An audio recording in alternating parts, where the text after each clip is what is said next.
안녕하십니까. 반갑습니다. 오늘 시편은 이스라엘 사람들이 새해를 맞이하며 낭독했던 시편이라고 합니다. 신년 언약을 갱신할 때 하나님의 백성으로 제가 다시 살겠습니다 라고 다짐할 때 이 시를 낭송한 것으로 보고 있습니다. 한 해를 새로 연다는 것은 무엇을 의미합니까?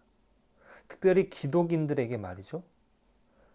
그곳에 새해라는 것이 우리가 시간의 주인이 아니기 때문에 시간은 하나님이 우리에게 주신 선물이라고 생각합니다. 시간의 주인이 하나님이시다라는 고백은 하나님께서 시간을 늘 새롭게 하신다는 것이에요. 그렇지 않습니까?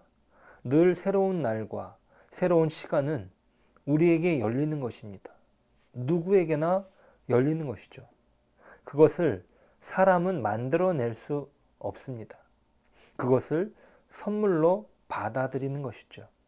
그래서 현재라는 뜻의 영어 단어 present라는 단어는 선물이라는 뜻도 여기에 있습니다. 오늘 시편 33편은 하나님께서 늘 무언가를 창조하는 분으로 나타나고 있습니다. 오늘 6절과 7절은 이렇게 이야기합니다. 여호와의 말씀으로 하늘이 지음이 되었으며 그 만상을 그의 입 기운으로 이루었도다. 그가 바닷물을 모아 무더기 같이 쌓으시며 깊은 물을 곳간에 두시도다. 우리는 하나님의 창조가 창세기 1장과 2장에서 끝났다고 생각하기 쉽습니다. 하지만 하나님은 지금도 창조하고 계십니다. 봄이 되면 꽃이 피어나고 꽃이 집니다. 그리고 푸른 잎이 돋아나고 이 꽃이 진 자리에는 열매가 맺힙니다. 참 놀랍지 않습니까? 참 신비로운 하나님의 창조 아닙니까? 그것이 당연히 이루어지는 것이라 생각한다면 아니 될 말씀이죠. 당연히 이루어지는 것이 아니라 하나님께서 창조하신 겁니다. 그래서 시간이 늘 새롭게 경험된다고 말합니다. 어제와 오늘이 다르고 작년과 올해가 다른 것입니다. 그리고 하나님의 창조는 질서가 있습니다. 7절에서 바닷물을 모아 무더기같이 쌓으시고 깊은 물을 곳간에 두셨다는 표현은 혼돈 가운데 있던 물을 질서를 세우셨다는 것입니다. 그 물에 질서를 세우시고 세상이 속절없이 흔들리고 우리의 삶이 불안정할 수밖에 없어 보이지만, 그래서 하나님의 뜻과 계획이 무시되는 것처럼 보이지만 결국 하나님께서 그 뜻을 이루어 가십니다. 정돈해 가신다는 것이죠. 그것이 우리를 든든하게 하는 것입니다. 하나님께서는 계속 창조하시고 새로운 역사를, 새로운 세상을 하나님께서 다스리십니다. 그것을 깨달으며 무엇이 나옵니까? 맞습니다. 기쁨이 나오고 찬양이 나오는 것입니다. 그런 의미에서 시편 33편은 새로운 노래를 부르는 것이죠. 3절입니다. 새 노래로 그를 노래하며 즐거운 소리로 아름답게 연주할지어다. 하나님께서 이 세상을 열어주신 것에 대한 신뢰와 감사의 찬양이 오늘 시편 33편입니다. 그런데 처음을 보니까 그 시작하는 말이 무엇입니까? 너희 의인들아 여호와를 즐거워하라. 찬송은 정직한 자들이 마땅히 할 바로다. 1절이죠. 의인들에게 여호와를 즐거워하고 찬송하라고 합니다. 여기에서 의인은 누구를 말하는 것일까요? 누구도 하나님 앞에 의인이 없는데 그렇다면 하나님을 찬양할 사람이 없는 것일까요? 그렇지 않습니다. 여기에서 의인이라는 말은 단순히 죄가 없는 깨끗한 사람을 말하는 것이 아니라 예배자를 말합니다. 하나님 앞에 서 있는 사람을 말합니다. 여기에서 얘기하는 의인은 자신의 삶이 죄 가운데 있다는 것을 알지만 그럼에도 불구하고 하나님 앞에서 자신의 삶을 재정립하기를 원하는 사람들이 의인입니다. 그러니까 그들이 해야 할 일이 하나님을 즐거워하는 것이라고 말합니다. 또 찬송은 정직한 자들이 마땅히 할 바로다라고 말하죠. 여기에서 정직한 사람은 거짓말 안 하는 사람이 아니라 하나님 앞에 바로 서려고 애쓰는 사람입니다. 예배자입니다. 예배자는 하나님을 지향하는 것입니다. 우리의 삶이 흔들려도 하나님을 지향하고자 애쓰는 것이죠. 하나님을 향하여 앞으로 가려고 노력하는 것이에요. 그것이 흔들리더라도 그렇습니다. 자, 나침반을 생각해 보세요. 나침반은 목적을 가르칩니다. 북쪽을 가르치죠. 그런데 딱 서 있지 않습니다. 흔들흔들거립니다. 그게 정상이죠. 고장나면 오히려 멈춰 있습니다.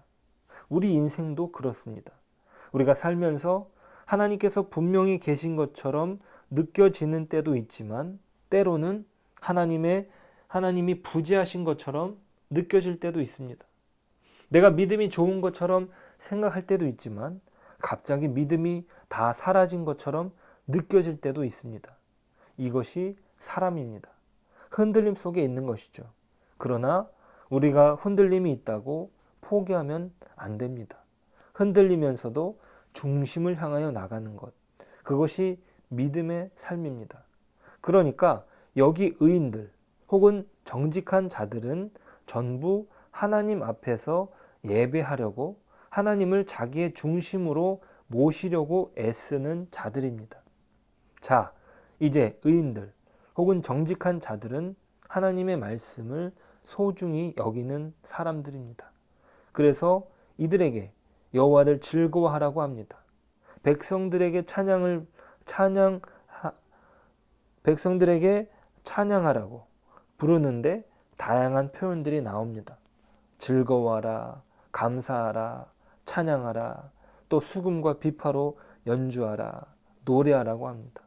자, 그런데 여기서 중요한 표현이 무엇이냐면 이것들이 전부 명령어로 되어 있다는 것이에요. 명령어입니다. 기뻐하든지 말든지 상관없다는 것이 아니에요.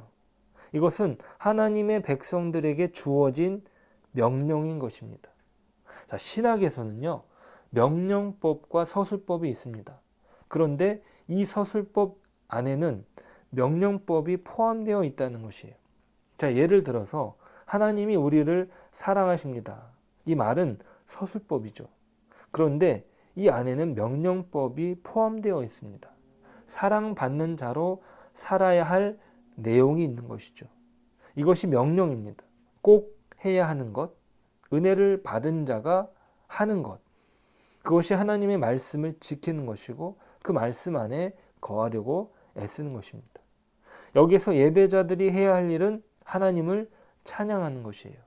우리가 하나님을 찬양하며 하나님을 예배하고 하나님의 말씀을 따라 살아가는 것입니다. 그러면서 하나님의 형상을 회복하는 것이죠. 자, 그런데 우리가 찬양해야 할 이유가 있습니다. 자, 그 이유는 여기에 찬양의 이유가 기록되는데 그 이유를 분명히 하지 않는다면 우리의 찬양은 상투적일 것입니다. 해야 하니까 마지 못해서 아무런 이유도 찾지 못하고 하는 행동만큼 상투적인 것이 없습니다. 상투적이라는 말은 습관적이라는 거예요. 습관적으로 찬양하는 것, 습관적으로 예배드리는 것, 하나님께서 기뻐하시지 않는 것이죠. 우리는 그 찬양의 이유를 알아야 합니다. 4절과 5절이에요. 여호와의 말씀은 정직하며 그가 행하시는 일은 다 진실하시도다. 그는 공의와 정의를 사랑하시며 세상에는 여호와의 인자하심이 충만하도다. 하나님의 말씀이 정직하기 때문입니다. 그 행하시는 일이 다 진실하기 때문입니다. 그는 공의와 정의를 사랑하시기 때문에, 그리고 세상에는 하나님의 인자하심이 충만하기 때문에, 그것을 알기 때문에 하나님을 찬양하지 않을 수 없다 얘기합니다. 결국 하나님께서 다스리신다는 것을 알기 때문에 찬양합니다. 비록 내 삶이 지금 절망의 자리에 있다 할지라도 절망하지 않는 것은 하나님께서 다스리시기 때문입니다. 지금 당장은 어둠이 지배하고 있는 것처럼 보이지만 내 마음속에 하나님이 다스리는 것을 느꼈을 때 우리는 다시 시작할 수 있습니다. 신앙이란 나는 패배해도 하나님께서는 이기신다는 것을 아는 것이에요. 이것이 부활의 신앙입니다. 부활 신앙이란 뭐냐 하면 실패해도 괜찮다. 실패를 받아들여 십자가를 지는 것이에요. 내가 잘 못하는 것을 끌고 가는 것입니다. 지고 가는 것입니다. 왜입니까? 부활이 있기 때문입니다. 세상은 할 수 없는 십자가를 이기고 부활하신 예수님이 계십니다. 나는 패배해도 그분은 패배하지 않음을 믿고 가는 것입니다. 그러니까 그 승리를 알고 있으니까 하나님을 찬양하지 않을 수 없다라는 얘기죠. 자, 오늘 시인이 하나님을 찬미하는 또 다른 까닭이 있습니다. 하나님이 역사를 섭리하신다는 것이에요. 10절부터 19절까지 그런 내용인데요. 하나님이 역사를 섭리하시고 통치하신다는 얘기입니다. 10절에서 시인은 이렇게 말합니다. 여호와께서 나라들의 계획을 폐하시며 민족들의 사상을 무효하게 하시도다. 여기에서 나라들이라는 것은 힘을 말합니다. 나라를 세우며 그 세우는데 필요한 것이 무엇입니까? 바로 힘입니다. 나라에서는 힘을 키우고 그리고 전쟁을 일으킵니다. 그렇게 힘을 통해서 주변을 강압하고 주변의 것을 빼앗는 것이죠. 더 크게 만들어가는 것이에요. 하나님께서 하시는 것은 이러한 나라를 폐하신다는 것이에요. 사상도 마찬가지입니다. 인간이 도모하는 모든 악한 생각을 말합니다. 그것들을 무효하게 하십니다. 그리고 영원히 서는 것은 하나님의 계획입니다. 그래서 누가 복 있는 사람이냐면 12절 여호와를 자기 하나님으로 삼은 나라 곧 하나님의 기업으로 선택된 백성은 복이 있도다. 하나님의 기업으로 선택된 백성이 복이 있다는 것이에요. 세상은 힘이 좌우하지만 여호와가 다스리는 나라는 공의와 정의를 사랑하고 하나님의 인자하심이 충만하다고 했습니다. 여기에서 정의는 회복적 정의를 말합니다. 옳고 그름으로만 가는 것이 아니라 우리를 있는 그대로 받아주시는 것과 같이 우리가 회복의 모습, 원래의 모습으로 회복되기를 원하는 것입니다. 그것은 가난한 자를 돌보고 또 불우한 이웃을 살피는 것이에요. 그가 회복되기를 돕는 내용이 하나님의 기업으로 선택된 백성에게 있는 내용입니다. 그래서 하나님께서는 하늘에서 모든 인생을 살피십니다. 누가 돌봄이 필요한지 하나님께서 살피시고 은혜를 베풀어 주시는 것이지요. 그 일을 우리로 하여금 감당하도록 불러주십니다. 그것이 하나님의 돌보심이 이 13절에서 15절까지 이야기되는데요. 여호와께서 하늘에서 굽어보사 모든 인생을 살피시며 곧 그가 거하시는 곳에서 세상의 모든 거민들을 굽어 살피시는도다. 그는 그들 모두의 마음을 지으시며 그들이 하는 일을 굽어 살피시는 이로다. 오늘 우리가 하나님을 찬양하는 이야기는 무엇입니까? 오늘도 우리에게 새 날을 창조하셨기 때문입니다. 그래서 우리는 새 노래로 찬양하는 것이죠. 오늘 우리가 복을 누리는 이유는 무엇입니까? 하나님의 기업으로 택함받은 백성이기 때문입니다. 그분의 다스림이 참으로 공의롭고 정의로우며 인자가 넘치고 그 헤아림으로 오늘도 우리를 살피시기 때문입니다. 그렇기에 오늘도 우리는 찬양합니다. 그리고 우리는 찬양을 선포하며 하나님의 백성으로 오늘도 살아갑니다. 기도하겠습니다. 하나님, 감사합니다. 우리가 하나님을 찬양할 수 있는 하나님의 자녀로 불러주심을 감사드립니다. 예수님의 부활을 통하여 온전한 승리를 경험케 하시고 그 승리 안에서 오늘도 살아가길 소망합니다. 우리는 때로 넘어질 수 있습니다. 그렇지만 우리가 넘어져도 쓰러지지 않는 것은 하나님께서 우리를 돌보시기 때문입니다. 하나님, 우리의 삶이 흔들리더라도 주님께 우리의 삶의 방향을 두며 굳건히 믿음을 지키게 하여 주옵소서. 우리를 통하여만 드러나는 그 하나님의 나라가 빛이며 소금입니다. 오늘 그 신자의 복된 삶을 살아가도록